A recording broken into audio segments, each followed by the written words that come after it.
Beautiful vibration. Welcome to the vibration. Welcome to the show. www.galaxyafuwi.com, the only de-brainwashing station. Special guest on today's program, Macaulay Sankofa, author of the book. The book is titled The Rise of Rastafari. The Rise of Rastafari. We'll uprise with Rastafari, because even from that time to now, as we know, you still have people persecuting Rastafari. You see me, and oppressing Rastafari. Rastafari come peace and love with our people. Still are persecuted. Sometimes we take it to vibration. We say, what's going on here? You see me, I say? So it's interesting, and I give time because I haven't read the book yet. I could have asked for that book, and I wasn't going to say I'm going to interview this brethren, yeah, without even looking at the book, because he can tell me about the contents of the book and we can take it from an objective perspective. You see me, I say? So it's a beautiful vibration. So it's the rise of Rastafari. Yeah. Okay, before we get on the rise of Rastafari, what was that crossroad that led you on to journey? And firstly, do you consider yourself to be a Rasta? Yeah, myself, I'm a Rastafarian. Okay. What led me on this journey, so I'm 28 years old now. I came into Rastafari when I was about 21. Mm-hmm. Yeah. Initially, I listened to quite a lot of conscious roots reggae music, and I kept hearing them talking about Haile Selassie. So then I wanted to figure out more about who he was. So then I bought a book, the autobiography of Haile Selassie, and it was one of the first books I bought. Yes. And I bought this book because I saw a picture of Haile Selassie, and I was like, this is, look, I can identify this person. He does actually look like me. If you see me in the studio. Well, that's when I first saw you, I said, you look like an Ethiopian. I see the majesty in you. So I bought the book on Haile Selassie, and then I watched documentaries, and then I studied into it. So I didn't just kind of Rasta. So I watched documentaries, I started reasoning with Rastafarians, I went to events, I went to His Majesty's house in Bath.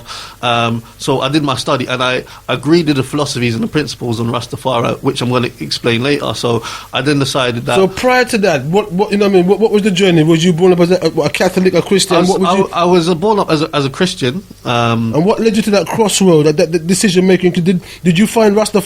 Did some old Rastafari find you? I found Rastafari.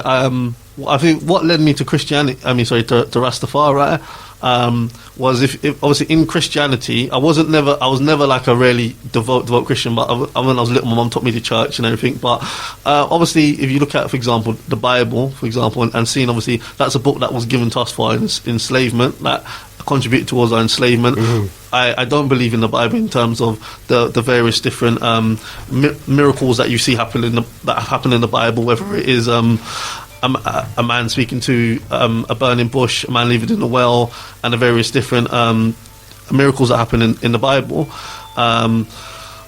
So what really drifted me to Rastafari was a consciousness within me, obviously understanding the situation where we were and where we still are today as African black people living in the diaspora, whether it's through historical and also in terms of the state and the situation where we are in terms of the day-to-day racism, the oppression that we're facing, and realizing there was a need to regain my culture, heritage and identity, and that could only be really grasped by looking back into Africa, and the Bible wasn't going to give me that kind of consciousness, and that's the kind of things that gravitated me to Rasta. It's really the Pan-African element that I've looked to that's really appealed to me, the fact that we should be self-sufficient, we should build our nation, that we should acknowledge divinity, if we are going to acknowledge divinity within our own likeliness, like Haile Selassie, and that kind of black consciousness, that we should work towards the betterment of our people, whether it's culturally, economically, politically,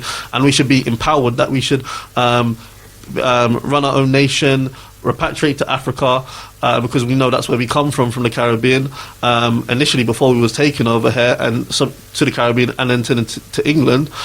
So these are the things that really that appeal to me and draw to me, and the more that I started to find out about my African heritage and culture through various different ways, as I mentioned, the more that I started to really embrace Rastafari and black consciousness in general. So when you say embrace Rastafari, how did that take? In what form did that take? What did you do? How did you live when you said embrace Rastafari? Tell us about your liberty as a Rasta, embracing Rastafari. So my liberty, I follow the teachings of the Right Honourable Marcus Mosiah Garvey, as we know, in Rastafari, Marcus Garvey is a prophet. And Marcus Garvey, he taught that black people should be self-reliant. We should put the best interests of the race first. We should build a strong nation, repatriate to Africa, and acknowledge divinity within our own race. So repatriate to Africa, I could use that as one example. So I'm repatriating to Africa in July. So I'm moving back to Africa in July. Now this is beautiful. Beautiful. Nice. So this is something that I'm working towards, which is based on one of the foundations of the Rastafari. Well, a beautiful vibration, because straight away there's a cut it and stick up in there. So because the thing about it, the beautiful thing that I love with people who learn the liberty properly and apply themselves to liberty properly is when we take the knowledge and make the knowledge become a scientific reality that works. You see me saying? So we really give thanks as a young you, because you could be, a lot of the elders who tune into, so the incubator grandson, 28 years old, and this is the meditation sometimes, because we had a younger female and younger than the brother, and again she was very articulate, and yet the vibration and her energy and her frequency was totally different. You see what I'm saying? So, when we're asking the question, something, are we losing the minds of the next generation? We'll see one of them here, so we're not lose female mind, because in instinct and in vibration, in frequency, the right energy. You see what I say towards Mama Africa? You see what I say? And that's what we have to have. All we can do is do. And because the youth, them have to make a conscious decision for themselves. Them have free will, them have a free mind. We can't force them to carry the liberty and the dignity and the integrity and the morality and the whole vibration. See, we have to listen to them. And the question is, are we listening to our younger people? Are we really listening to them? Are we really bringing them on the platform and I make them black or son and we sit down and listen and say, what are some of your concerns as a young blood, as a next generation? Because some of the major concerns is like simple, but the elders ain't listening. They don't even start their agenda yet to listening to what? This is why sometimes when some of we think say we're part of the problem, guess what? We're part of the solution. We're part of the problem, should I say. We think we're part of the solution, and many we are part of the problem. And this is why we say many times, in need to progress, we're going to have to go respect to be the element of being self-critical. Because see, liberation and unification and centralization, organization and emancipation starts within the self. It starts with looking at yourself. And therefore we want to liberate and organize the world and the community, and we can't even organize ourselves, we can't even organize our own yard. So we give thanks when the young blood them rise up and the frequency, because sometimes the youth them always need guidance, like we all need guidance. You see me I say? And we give thanks for Galaxy Radio, because the only deep brainwashing station who don't play with it and don't mix it up. And we ask the youth them to come, like anybody, to come and say what you mean and mean what you say. So we all can learn. Because what? Life is for learning. And learning is what? Learning is for life. So we give thanks, Makan and Sankofa. As we move in and to look focus on your book. Like I said, I haven't read the book. Tell us something, an element, for instance. What is unique about your book? Yes? That is fresh upon this, because obviously, you know what I mean? The other book, I don't know what your source of reference is or anything about your book. So I'm asking, what would you say is unique about your book that maybe people can already find out they are? You know what I mean? What is it? What is the almost like the niche approach to your book? Okay, so I would say what's unique about my book is that I cover the Rastafari movement from the beginning to now in various different aspects. So a lot of books I've read about Rastafari, they concentrate whether it's just about, say, reggae and Rastafari, or Rastafari in England, or at a specific time period. What this book covers is a wide variation of chapters. So in the book, it covers about the transatlantic slavery. So as we look into the contents of the book now, as we look into the contents page, where do we start? It starts on what Rastafari is. All right. And the reason why I started on what Rastafari is because there's a lot of misconceptions about Rastafari. Okay, beautiful. Particularly amongst a lot of young people, because, say, a young person might see someone with dreadlocks and they think that person's Rastafarian. Yeah. And I've noticed this because I've been to Africa, Jamaica and England, whereas they don't understand where the dreadlocks come from. Yes. Yeah. So if you say to them, actually, the dreadlocks, most Rastafarians didn't wear dreadlocks until the mid-50s, and it came in because the Mau Mau's were fighting the British to get independence, and they saw the Mau Mau warriors, and then they started to have their hair in dreadlocks. Also, there's Rastafarians who use the Bible, and they've got. Like I stick up in there, so what about when the elders and people generally go to places like Egypt and come in, and you see the great ancient kings and the great pharaohs with dreadlocks? Yes, it's true, because the ancient pharaohs. So that, It's only because you said it started from, you know what I mean, from the 50, you know what I mean. So again, because we, you know, it's often again we have to be very, very careful because you know the lax does have a significance, and I know the more the years go on, in my opinion, I find people almost trivializing the significance of the lax. yeah, I mean, people like the pharaohs, etc., had locks before that. But what I'm saying is the majority of Rastafarians didn't have locks until the 1950s. That's what my element is. All right, okay. But even if it's, say, for example, whether it's the locks, whether it's smoking ganja, like not everyone knows that not every Rastafarian smokes ganja. True. Which is something that a lot of people, particularly young people, would just think that you won't have dreadlocks, smoke ganja, and be a vegetarian. True, so this is some of the concepts. I wanted to explain exactly what Rastafari is. Beautiful. And also, because your audience, who are you trying to reach when you're in your meditation now? Who do you have in mind? What is the vision? Particularly young people. Okay. Yeah, because obviously they're the future. Okay. So it's definitely for the future generations to ready to take on the baton. And then continue it, because obviously Rastafari has contributed so much to the liberation struggle, whether it's in England, Africa, and the diaspora, in so many different ways, whether it's through reggae music, whether it's through in Zimbabwe, the role that reggae music played with the Zimbabweans who are fighting the liberation, whether it is in the 70s and the 80s in England and keeping the communities together and being a form of resistance to what was happening at the time in racism. And we're just coming out to the month of May also, and we know His Majesty was in exile.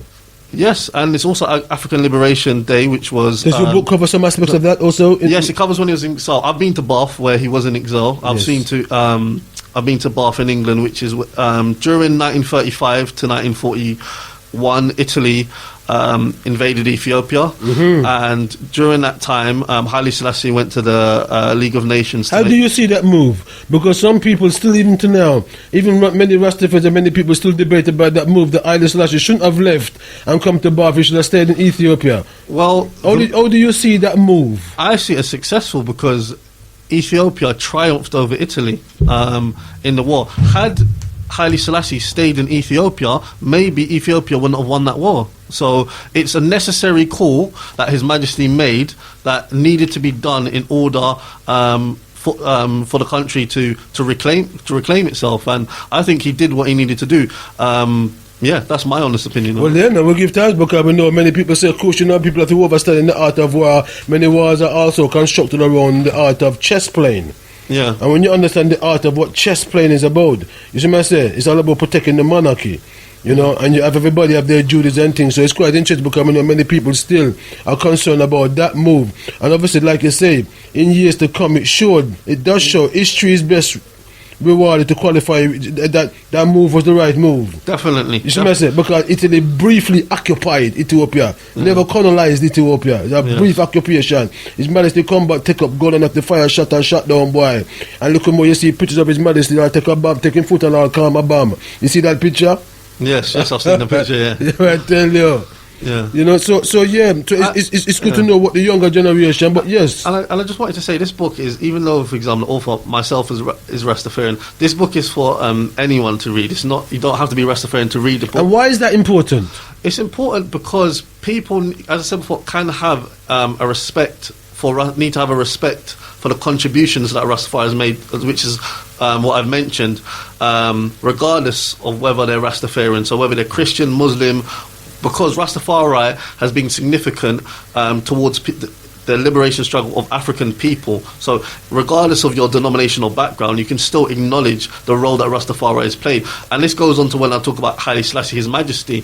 And when my chapter about Haile Selassie, His Majesty, it talks about Haile Selassie, him as a person, as a man, and it talks about all the achievements that Haile Selassie did without using the Bible. And it talks about him. So regardless of whether you're Christian, you can still acknowledge Haile Selassie as the Emperor of Ethiopia. You can still see all the great things he did. And Haile Selassie, and I think it's sometimes it's a bit of a shame, because I think a lot of times Rastafarians, they cannot look outside of the Bible when it comes to Haile Selassie, and can't acknowledge a lot of the stuff that he did on earth as a natural human being. Well, that's a serious thing in a Virgin, because I'm glad you blacked that sound there, so because even for I and I, we as youths know, who was growing up as Rastafari and growing up with the king, because first thing we had to acknowledge that he was an emperor, which is different from a king. He was the earth's rightful ruler, and amongst other things, we knew he was the Emperor of Ethiopia. Ethiopia, the King of Kings. And we as a youth, when we did look to our emperor, because we needed to see if there was any integrity and any dignity, and what was the instructions coming from our kings. You know, because where there is the word of the King of Kings, the conquering land, there is power.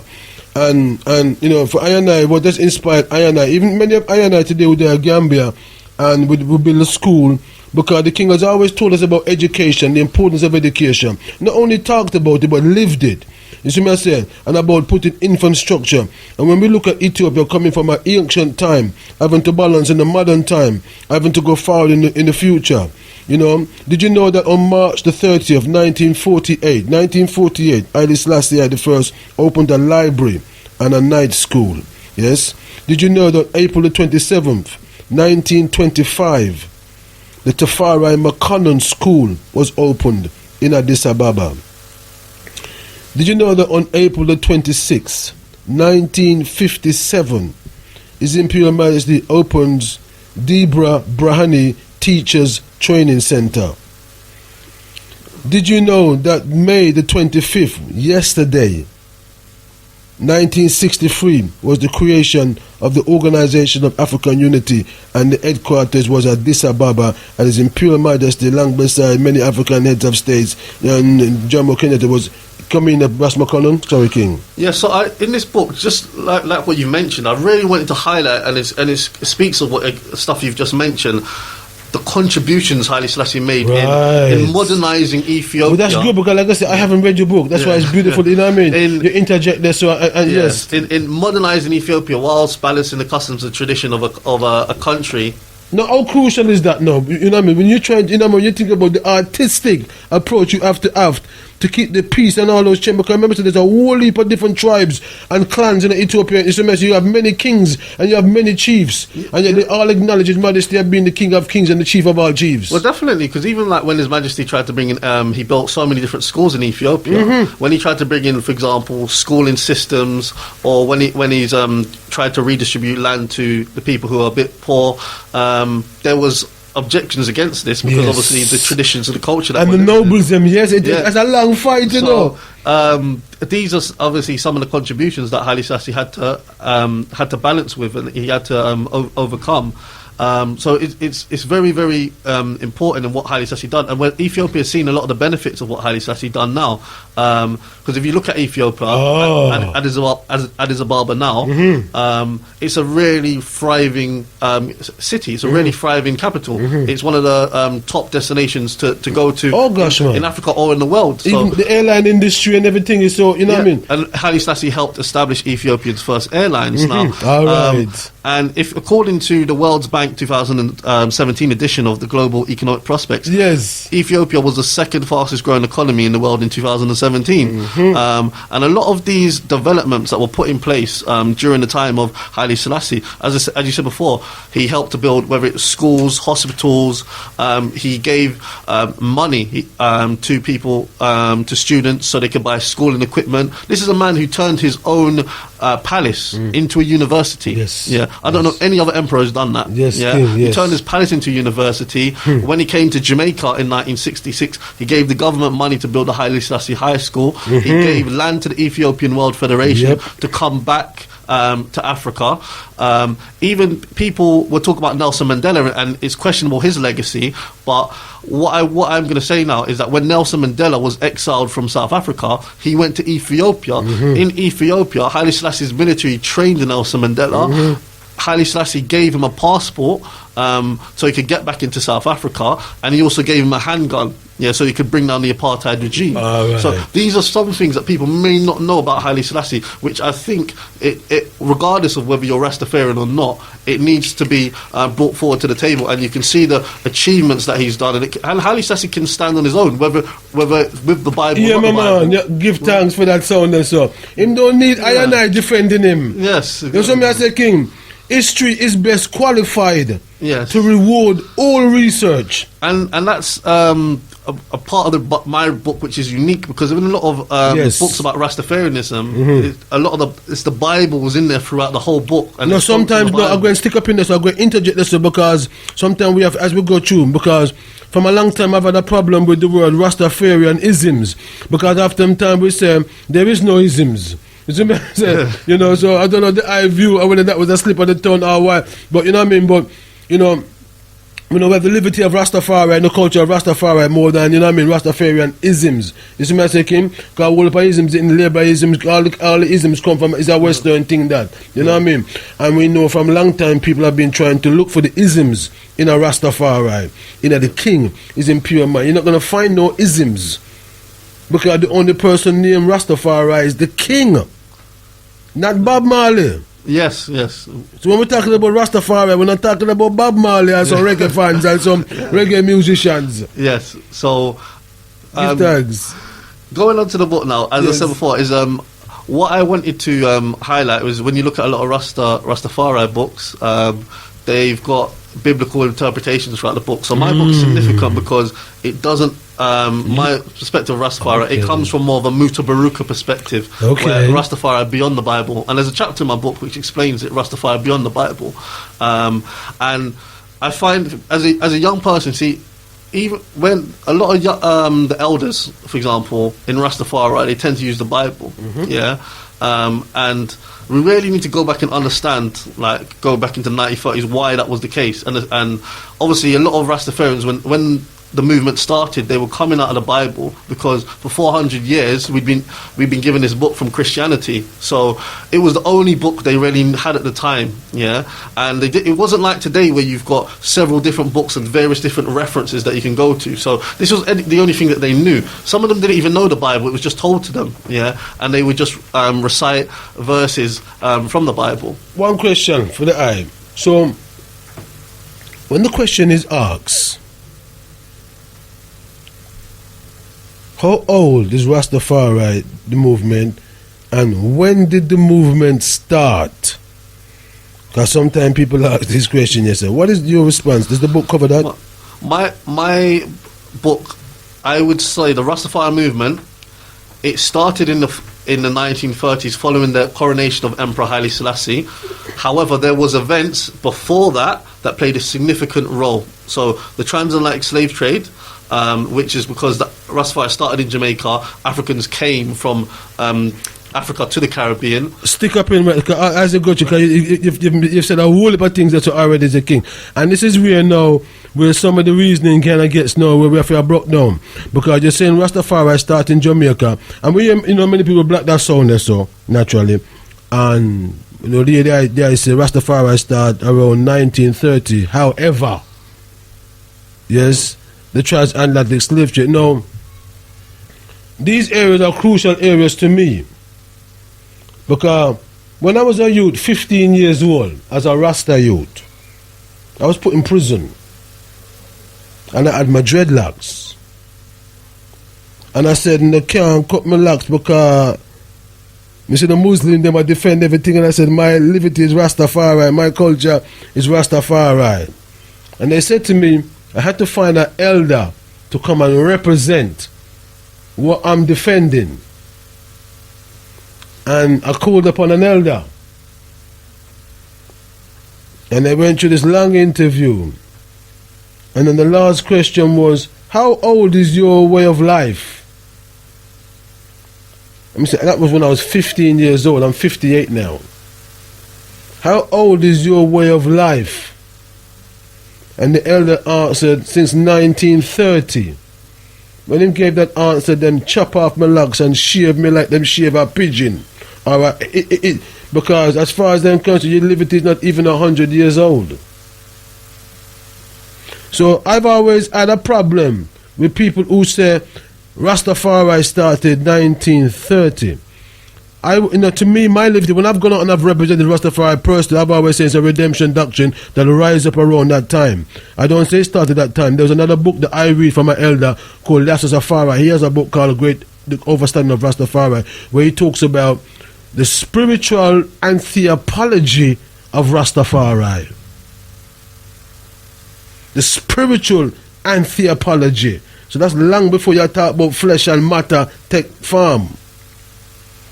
That book you have to get. Because I have that book, and I said to I rang a virgin today and saying, I need to interview the because I realize that certain people are still not aware of that side. And sometimes Rastafari its authenticity when you lock it down to 1930. Right, from the coronation, because Rastafari is His Majesty, for one, His Majesty born before 1930, so the king, you know what I mean? So, you know, and to say it started in Jamaica when, you know, His Majesty never born in Jamaica, His Majesty Rastafari come from Ethiopia. So, for coming to Jamaica, you know what I mean? I understand the movement part, but when we have broke it down for people to understand the authenticity of the liberty and who is and what is Rastafari, because it's the king, and the king is an Ethiopian emperor. But he's the ancient of days. Is the 200 and so far 2050 that we upon a lineage. So, you know, his coronation, his sacred coronation is different from them ordinary coronation they say about the place. And yet some people assume that they are qualified now to judge the king. So I respect the research of my young blood. Again, you know, because I know that many elders have also gone out there and said Rastafari started in 1930, but man like me get shaved for that. And it's only now when I defend it from the angle I'm coming from, the liberty which starts from this. Because I remember saying, no, Rastafari is His Imperial Majesty. He's the Ancient of Days, and He inherit the beginning. So the Nile Valley civilization, as I said, that's all part of the history. Which predates the Bible, predates the Quran, predates all the Torah, all them holy book there. That's how we learn about Aksum and Lalabella, if you understand. And the Falashas Jews, them to get another understanding if we can't see that far. You look at the Falasha Jews, them. You see me, sir? The original Jews have over 200,000 years of history. Predates the Bible, Quran and Torah and all them book there. For no way. So like you said, so I may give thanks when you say you don't use the Bible to justify your existence. I feel that is crucial because many we are not able to justify our existence without the Bible. And I understand, so you come to a mother, see your mother there, so see your father there, so you come to a belly button, or you're taking the rib story. You're going to go taking a theory instead of your reality. You see me, I say, King? And that is what a lot of we get some respect as a young blood, because we need to know what is it you younger generations are carrying, what principles and concepts and values are you carrying forward, because we can't force nothing down your throat. So we give thanks. The platform, you know what I mean, and the platform is yours, my brethren. As we move on, because it's a beautiful vibration, but I want you to carry on, you know what I mean, telling us about your research, you see me, I say, and the book, you know, even like I said, the context of the book, you know what I mean, because I would like to hear your experiences of, from you, what is a Rasta? What is Rastafari? Yeah, so my definition of Rastafari, as I've covered in the book, is it's a Pan-African movement that is aimed at the uplift of black people, people of African heritage, spiritually, culturally, politically and economic. So as Rastafarians, we regard Ethiopian Emperor Haile Selassie as either an idol, god or the reincarnation of Jesus Christ. So Rastafari philosophy is based on so right there, sir. Right, make a stick up here because I don't enough people ears pick up there. So when you say that, but no, the ears pick up. It's about say. So how do you see His Imperial Majesty? Because I know you talk about the Rasta in a general concept, or them see His Majesty. When the question is asked, how do you? Because His Majesty, because like I said, you have the reality, you have the facts. Yeah. Where regardless whether you like it or not, His Majesty is the King of Kings, the Lords of Lords, the conquering Lion, the tribe of Judah. Now you have some people that say His Majesty is God Almighty. That's an opinion now. That's an interpreted an opinion. It's not necessarily a fact. It's His way interpreted. You know what I mean? So you have to know the difference between a fact, His Majesty is titles are facts. But as their opinion, so when I want to ask you now, how you see the divinity and that concept which Rasta has been pushing, the divinity is Imperial Majesty. How do you see the King? I see Haile Selassie as an idol, personally. When he says an idol, break that down for me listening audience, because some of them, I know, they boom about that word there, so. So, Haile Selassie, in my personal view, is a liberator of the black race. Now, I've come, obviously, as Rastafarian, so he's I want to say there's nothing beyond. I'm not looking for anything beyond him, whether it's a creator or a god, there's nothing more as in important in that perspective. So my concept of Rastafari with Haile Selassie is Emperor Haile Selassie the first, again recognizing what you have to go back and recognize what was happening at the time. He was crowned emperor in the 1930s. Yeah. During this time, I'm putting it into context. During the time, Jamaica was still a colony of Britain. Mm-hmm. Yeah, we just come out of slavery for 400 years. Now, at this time, a lot of the image of God or a king was either a white Jesus or later on in the from 1935 onwards, it was of a picture of King George. So you had these two kinds of white images. So what Rastafari represents is seeing divinity, God, or seeing Haile Selassie as an embodiment of yourself, as an African, and saying that before we can look at anything else as God, we need to look at ourselves, as divine and as godly people, as we are. And that's what Haile Selassie represents to me, is a symbolism of the African man at the highest level. Powerful vibration. And as a liberator for black people. And when I mean a liberator, I don't mean a liberator as in someone who can just go zoom and your leg's going to be fixed today, or zoom, I'm going to take you to Zion. I mean the liberator in us finding ourselves who we are, and that's the most important thing. Finding ourselves as African people through our culture, traditions, and like you mentioned, Rastafari, even though I said the movement started in the 1930s, Rastafari's took the cultural aspects have existed long before that, whether it is the Nyabingi drumming or the concept of dreadlocks or various different parts of the Rastafari lifestyle. So that's what really I see Haile Selassie. I said I'll say I don't like saying God, because to me God can mean so many different things. Well, because as Africans we are the word netters. When we go into the ancient vibration, netter, divine forces and divine energies. You may say, so because the God concept is a different concept. We as Africans never go into the God so-called. It's an interpretation why people use that word as God. But when you turn it around, it means dog. You know what I mean? Because the Western world, man is looked upon as a dog. So we have this thing where some of we people them look upon and say, we're animals. Which animal? You know what I mean? In the ancient African world, we were looked upon as netters, divine energies. And it's that concept that I have of Haile Selassie from a black liberator perspective of Haile Selassie, and going in about Garvey's. And this, I really want you to buy the book, because I can't explain everything within a short time. You really have to understand the whole history and everything I've gone through in the book to get a full understanding.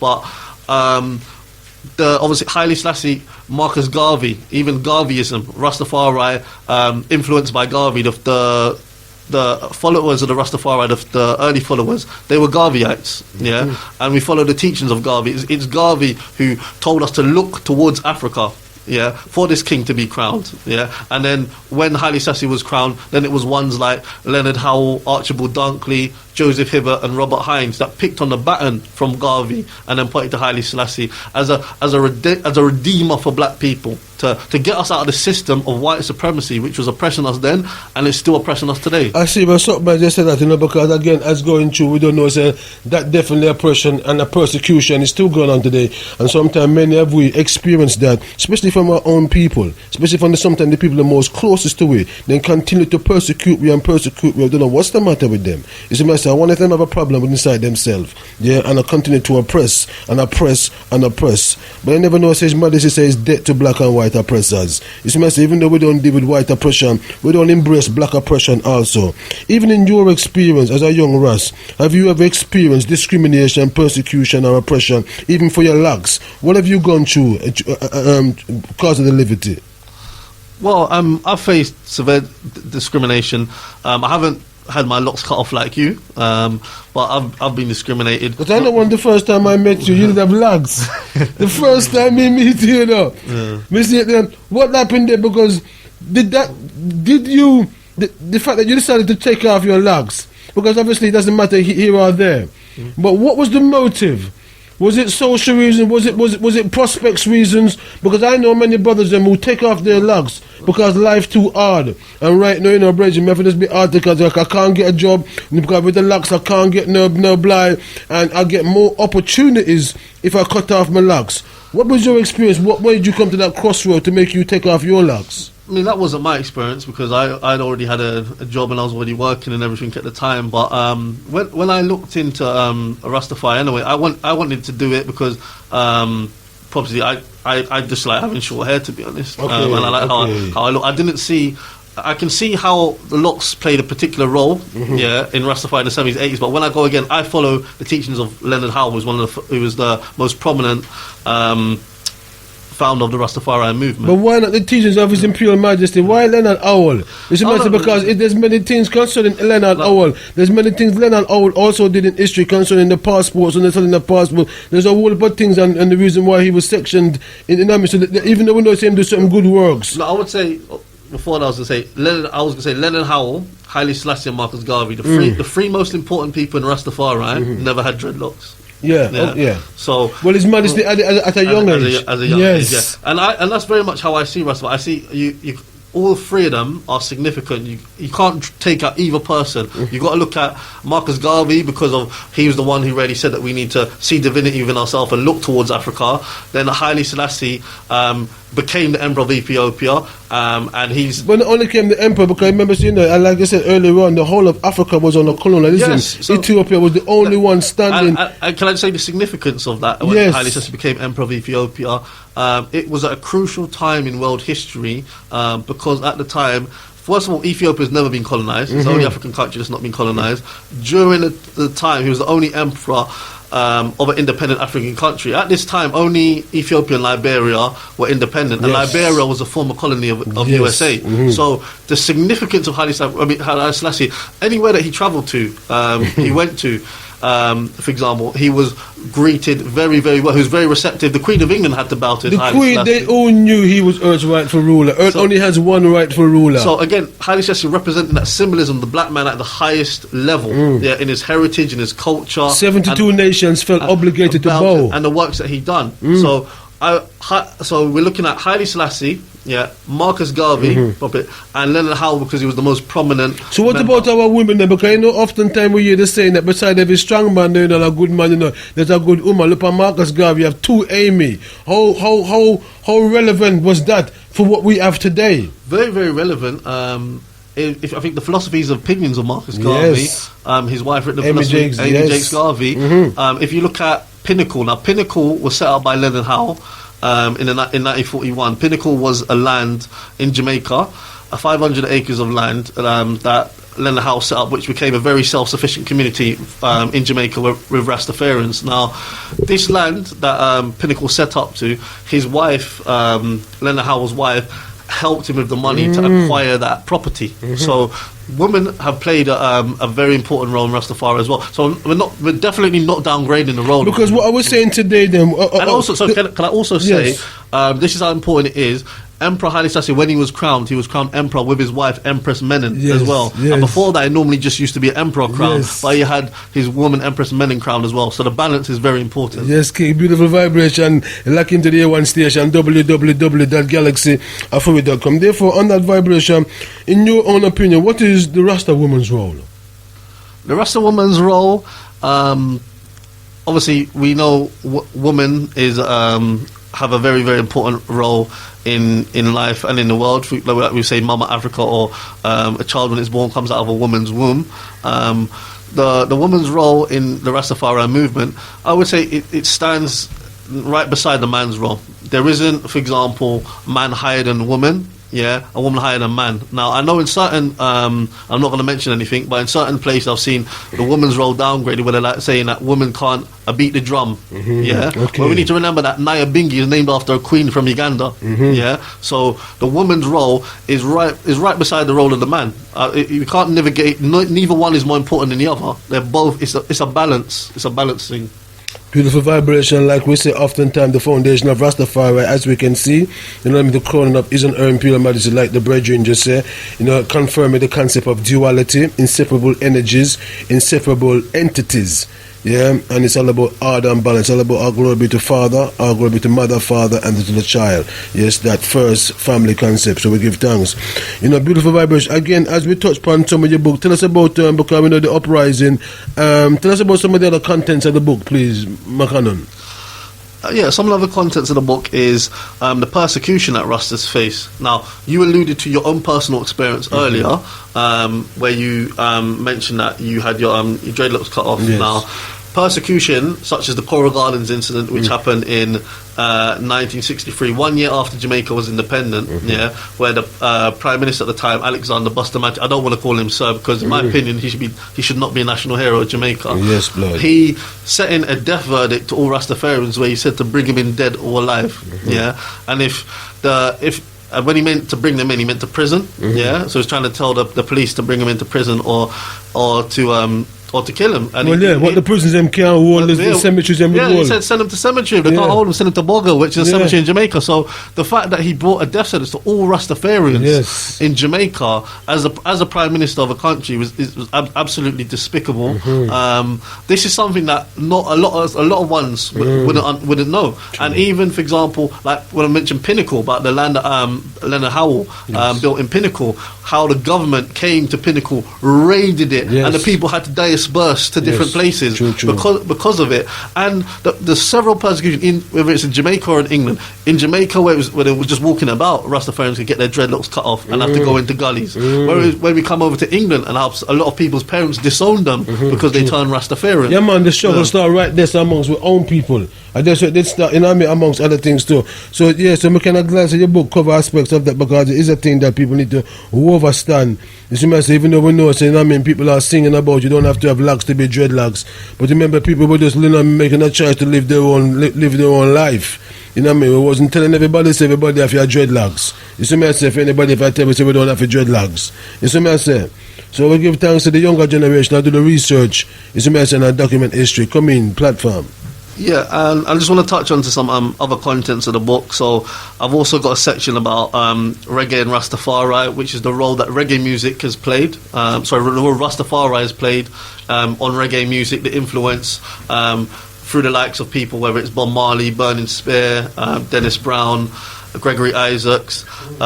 We also go on to the presence of Rastafari in England and in the 70s, and how Rastafari really kept a lot of the community together. And it's quite interesting, and I think the cohesion in the community, certainly now, and when we look at where we are as African people, black people in the diaspora, particularly in England now, how I think we've really, in some ways, we've gone backwards. There was a lot more cohesion, say, in the 70s, 80s, when Rasta was on the rise, whereas now, for example, Rasta isn't as popular amongst the youngsters today as it was in the 70s, 80s, but the community's kind of has gone down in the same way. So there's almost like a parallel between the two, which I find very, very interesting, and I've highlighted that in my book. One thing I wanted to really highlight as well in my book is I wanted to give acknowledgement to the founding fathers of the Rastafari movement. So you have Leonard Howell, Archibald Dunkley, Joseph Hibbert and Robert Hines. Now, this is very, very important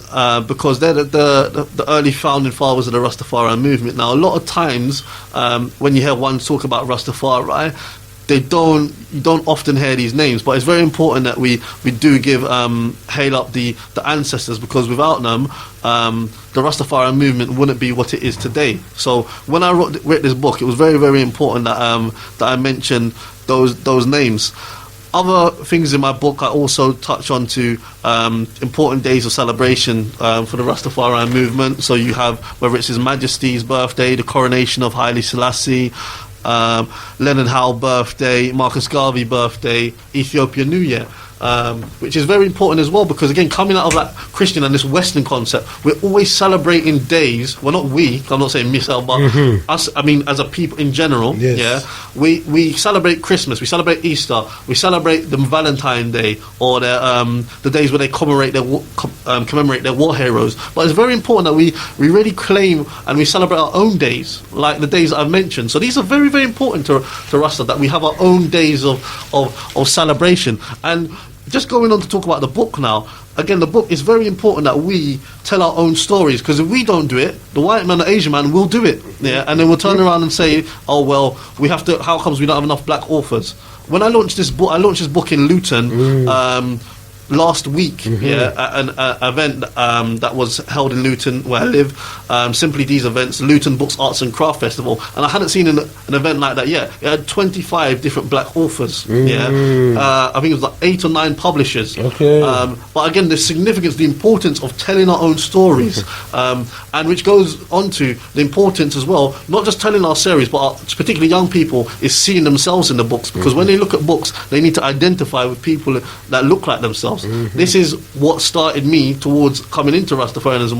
When I saw the book, even if you look at the book that I'm showing you now, Kush, you can look at that person looks like me. Yes, man. You need to be able to identify the person that we're looking to, whether it's in a book as our king, as our God. We have to realize that we as African people, we need to set, we are kings. We come from a heritage of kings and queens, and we need to start looking at ourselves in this word, sound and power coming from the young blood. Welcome to Galaxy, www.galaxyafuri.com. Yes, McConnum Sankofa, McConnum Sankofa. Tell us about that name there, by the way. Yes. Is that an AKA name, or how that name comes? Is that your real name? Well, yes, it is my real name by default. I legally changed my name, so I've been carrying this name for about 5. So you legally go through the procedure to change your name legally upon document that Liberation Act, because I know nowadays many people, we do have names and many people call themselves different names, but when you look at their birth paper and their passport and everything, is their Babylonian name. So you're saying that all your documents now are addressed as Makonnen Sankofa? Yeah, my passport there, my ID cards, anything is addressed Makonnen Sankofa.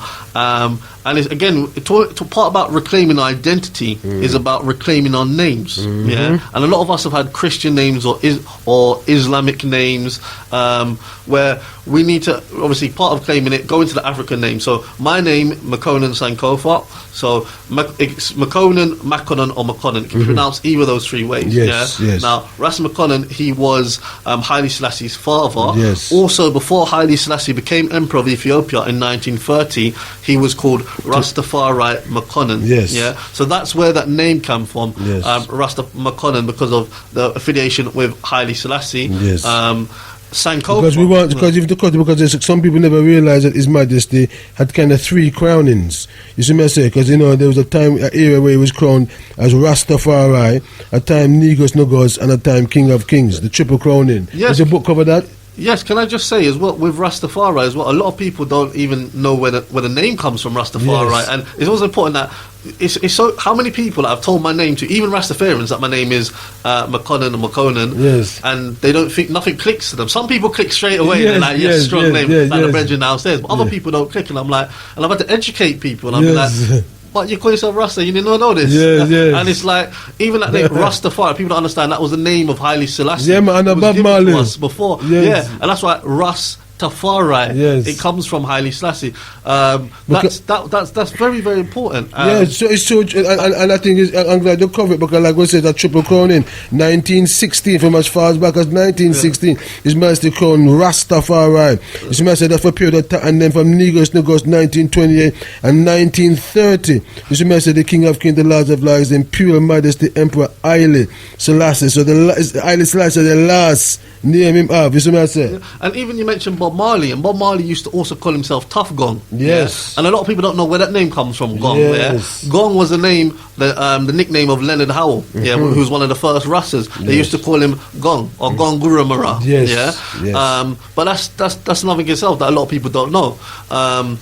Going back to my name, Sankofa, my surname now, that it comes from the Akan and Shanti people in Ghana. And it means it's got an image of a bird looking backwards. It means to go back in your history, to find your roots and use what you've learned to move forward and prosper in the future. And as we know, a lot of people from the Caribbean came from the Ashanti in Ghana and were taken to Jamaica. I've got maroon ancestry. Which comes from, I've had DNA tests, and part of me comes from Ghana. So interesting, because considering all them vibration, all them energy through the eye, and especially in the name of Rastafari. And as you know, there is a saying that in our Father's house there are many mansions.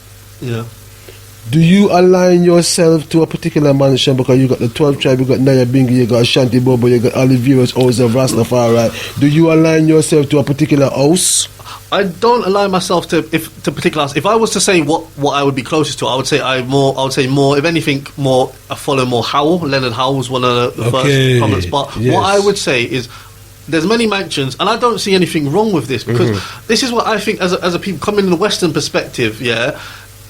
Us having this whole view of one God and seeing things in one way, that's a Western concept. In Africa, we believed in many different things and we lived together in harmony. So I think it would worry me if there was just one way. There's not one way in life. The tree has got many different leaves and branches. So even though, and this is, I think, something that the young people are grasping, because I have a Rastafarian brethren, and he's Ethiopian Morphoration, and he's a Bible man. But we can both come together and we can understand, and we're working on what brings us together. Our understanding of Haile Selassie. Maybe we view certain things differently, but let's work on the common grounds, rather than the things that are separating us. So whether someone's Nyabingi, Bobo, 12 tribe, let's concentrate on what we can do to that common goal. To benefit us as African people. And let's talk about repatriation. Let's talk about nation building. Let's talk about us as black people being self-sufficient. So the small minor differences that we have, and it's natural for someone to think different, because everyone's lived a different life and experience. So it would be strange if we all thought the same one thing. So we should even embrace it, and just we need to understand and respect it. Okay, that person might have that persuasion, but let's work together on the common goals. Beautiful vibration, yes. You're locked into the A1 station, www. Yes, and we're coming to the vibration where we're going to seal up with a bridging. A lot of busy show. I want to link with another artist. We've got a lot of music to try and get you before the show done. I want my bridging give out some details where people can follow him, where people want to check out him book and think. What is the website details, contact details? Is there anybody you'd like to send special greetings to and rise up? We have to rise up, because we know that in these times, sometimes it's very important to have support. Maybe there's people who have been supporting you, in your endeavors. So I want to use the time, to rise up, big up who you have to big up. Let us know your contact this. Where can the people contact you if they want to, ask you some questions and some further clarification in relation to your book, It's Mr. King. So, the platform is yours. Okay, I'd just like to obviously rise up yourself first, Kush, for having me on this platform. Give thanks, and rise up my family who come to support me at my book launch last week. And anyone who purchased a copy of the book, The Rise of Rastafari, because one thing that obviously that we need to do in our community is share the black pound with each other and support ourselves economically as well. So I don't want just a well done or thank you. We want people to buy the book, because the book to put together cost me a lot of money. So I need to make sure that I also cover my costs and get my money back as well. In terms of purchasing a copy of the book, The Rise of Rastafari, you can purchase it on eBay. If you search or if you put in The Rise of Rastafari on eBay, you can purchase a copy of the book. You can also purchase a copy of the book for me directly. You can if you want to contact me, you can contact me on 079 43 178 117. That is 079 43 178 117. Beautiful vibration. Yes, give thanks to Makano Sankofa here for coming to the studio every time, because it's all about relevant knowledge for relevant people, because the whole objective is for people to take the knowledge, take the information, take the inspiration, and liberate yourselves from mental slavery, because the whole objective is to liberate ourselves from mental slavery, not to take the knowledge and the information and go take it you and make rhetoric and become some kind of flamboyant speaker. You see me I say, because we have enough of that amongst we, and that is the problem. You see me I say, when you make the money, many people know, say, take the knowledge and apply it to your everyday life, shaping up your mind. You see me I say, tap into the right information, tap into your divinity, because the king there for come for guide you. He never come tell you about worship him. He never there for that purpose. When we come tell us, tap into your divinity. Know the 7 stages of man. You see me I say? That's why we have the Nguzo Saba, we have the laws of Ma'ad, we have certain principles that takes us through to reach that Christ head, or that God head, for want of a better word, that netter's conception, that head. See, because it's all about tapping into our own and knowing that, body is supposed to rule nobody. So we want to give thanks and praises for Makano Tafari, but it's Makano Sankofa. Originally coming to Galaxy, and you catch him on tomorrow, because tomorrow I think he's on Abu show tomorrow, Bridget. I'm back on Abu show tomorrow. A busy bee, man. I promote the book and I promote Rastafari and I defend the king. You see me I say, because him knows misconceptions continue, misconceptions, negative stereotypes continue, and him there up on the front line addressing those stereotypes and those misconceptions, and some of those people them who continue to want to, whatever, persecute Rasta and oppress Rasta. You see me say, because we've gone through enough persecution already as a people. You see me say, people are not supposed to persecute because, nobody no other religion will get persecuted like how we get persecuted. You see me say, so we give thanks when the youth them rise up and know themselves, know them history, know them culture, because if you come to the Jamaica and the Caribbean, only one culture is the culture of Rastafari. Anything else is religion. You see me I say, I'm here for David the culture, knows the culture predates the Bible, predates Quran, predates Torah, all them holy book. We're not said to disrespect them, We're not said to disregard them, because a man can still read them, But don't think you need them to justify your existence. Say history. These books are like history books. Them basically record aspects of history, and then some people them come and write themselves in the book too. But our ancestors, them are some powerful ancestors. They have a way of leaving their mark upon planet Earth. That's why you can go visit Egypt, Kemet, go visit Ethiopia, see the elements of Aksum and Lalabella, and the various sacred temples in Kemet, the various sacred writings upon the wall, those writings that show creation, those writings that tell about the first Immaculate Conception, and things like this. History is best qualified to reward all research. They make nobody come fool Kingman, what is your closing words to our listening audience? Yeah, my closing words is just that I think it's very important that the message of Rastafari gets out there. Part of the reason why I've written this book is to spread Rastafari. As I said before, anyone can read it, and it's about showing you have to respect the role that Rastafari has played in preserving our culture, heritage and tradition, regardless of whatever you believe, and that message needs to go out. It needs to go out whether it's into the community, whether it's in the universities, and it's to educate particularly our young people who a lot of them don't have a clue what Rastafari is, and giving them a definition, explaining to them not just Rastafari but the African history and the African culture as well. And regardless of whatever your belief is, I don't believe, as I said, religion, African spirituality cannot be bound in a book. So let's work on what we can do together, whether you're Rasta or not Rasta. I'd rather have more people have a better understanding of Rastafari and not be Rasta than people be Rasta and they don't know a lot about it or where the movement began and stuff like that. Yes, man, it's so true. Give thanks and praises for joining us live on the Galaxy family-orientated station. The original www.galaxyafuri.com is the only D-brain washing station.